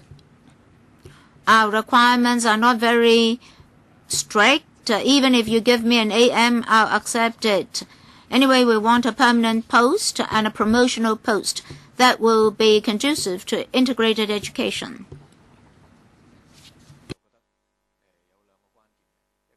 I heard the three of them. I think there are two crucial issues. Many schools use one group of teachers to do IE rather than just one teacher, and then there's a coordinator. Now, should that post be a permanent post? I would like to have some responses from the Bureau. Mr. Chairman, on the issue of Senko, will think about it. As for mixed-mode schools, I'll defer to Mrs. Wong for an explanation. Mr. Chairman, participants, let me say something about the mixed-mode schools.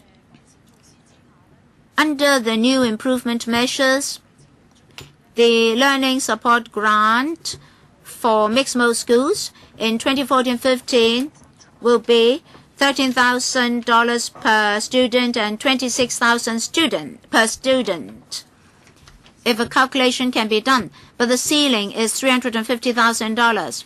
Let me spend some time on background. Before 2003-04, many schools had an enhanced counseling program to support the SEN students. The program had been in place for quite some time, and later, upon review, we discovered that that approach is rather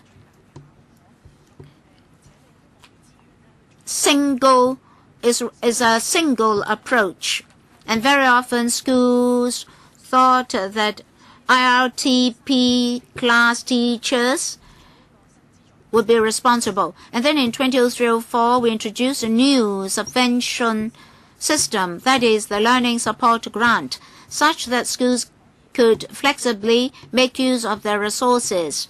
They could use the grant to hire people, sometimes not just teachers, but teaching assistants. They could even procure professional services to serve their students. So there's a greater degree of flexibility. With this new subvention approach, we already froze the IRTP such that such schools will reduce in number gradually under natural wastage and cross over to the learning support grant. Our schools have already crossed over to the learning support grant system. We mentioned an increase of 30%. We've reserved sufficient funding for all IRTP schools to be transformed to the learning support grant system. Apart from the mixed-mode schools, we also encourage schools under another transitional program. That is, within 6 years' time, that is, if a school deems it not appropriate yet for them to change, they can change in 6 years' time. During the transition, they can enjoy a ceiling of $600,000. So whatever mode they choose, we have sufficient resources for the schools. Thank you. Mr. Chang Kwok Chi. Sorry, it should be Mr. Leung Yu Chung. Thank you, Mr. Chairman. When we assess whether a policy is successful or a failure, this is a very important factor. Integrated education has been in place for over 10 years. There are a lot of problems. The general effectiveness is not that marked, so I consider the exercise a failure. But that's not the core problem. We have to solve the core problems. One of the core problems is like this. Strategic and minor changes may help. As mentioned just now, If a school enrolls one ASEAN student, the resources it receives will be 2 or 3 times that for an ordinary student. Schools that have enrolled ASEAN students have been facing this closure risk, so you cannot have the best of both worlds. They want to assist ASEAN students, but they would like the overall performance of their students rise as well. And then they may face the risk of school closure. You mentioned money, but money cannot solve all these problems. So it's worthwhile for you to consider this problem. The chairman used the word incentive, so please think about this more, and you should do this as early as possible. Otherwise, many schools will be facing problems. Secondly, there are so many types of ASEAN students. You really cannot count the number of types. Even for the mentally handicapped students, there are many types of them. Can you discuss with the organizations and schools to open a dedicated school for those students with learning difficulties? You mean dyslexia? Oh yes, dyslexia. I heard that previously there was one such school, but that failed, so it's gone now. Parents with dyslexia children told me that they really want a special school for their children. Can that be done? This is to minimize the possibility of these students performing very poorly in mainstream schools, and eventually they just loiter around.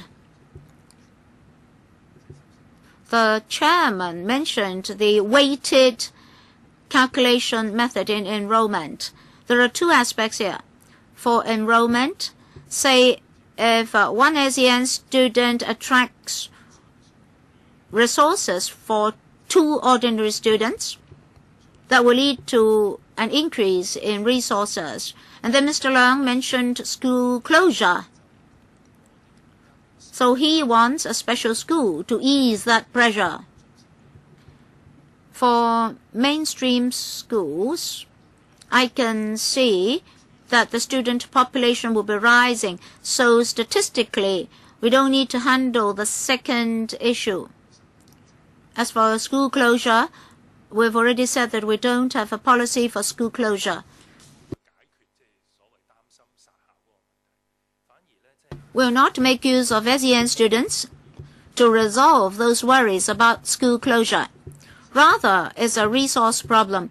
Well, if I give double resources to an ASEAN student, can the problem be solved? So, we've always been considering an appropriate subvention system. We now offer a grant. As for the weighted approach mentioned, we'll go back and consider it, but we won't consider student enrollment. As for dyslexia, I'll defer to Ms. Leung. To take care of dyslexia students, starting from 2001-02, we had a 5-year program for primary schools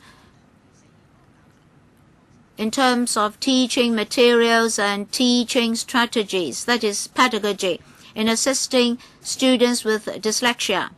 Under that program, through verified approaches and teaching methods, we'd like to assist teachers in teaching such students, because there are many dyslexia students.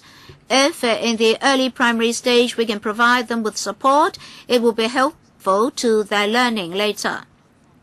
And we don't want to adopt the normal approach of a special school, because these students do not need to learn in a separate surroundings. They need to learn together with their peers. It's just that in the learning process, we have to assist teachers to adopt the right pedagogy. We started in 2001-02, and over 200 primary schools have participated in the program. We would like to expand this support program to let more schools master the strategy, the support strategy. In fact, a couple of schools have already become a dedicated school for dyslexia students. The percentage is rather high, but you stand firm on your position. That's regrettable. Yes, dyslexia students do not need a separate environment, but we want a special schools for them such that they can be taught with specialized pedagogy, and then teachers can spare their energy for more tasks. So please go back and consider this. As for the weighted approach, secondary schools have been strongly asking for this. Your answer didn't seem to be the conclusion yet, so we would like you to reconsider the approach. I think time's up for us to adjourn. Thank you very much, and thank you, deputations. Thank you.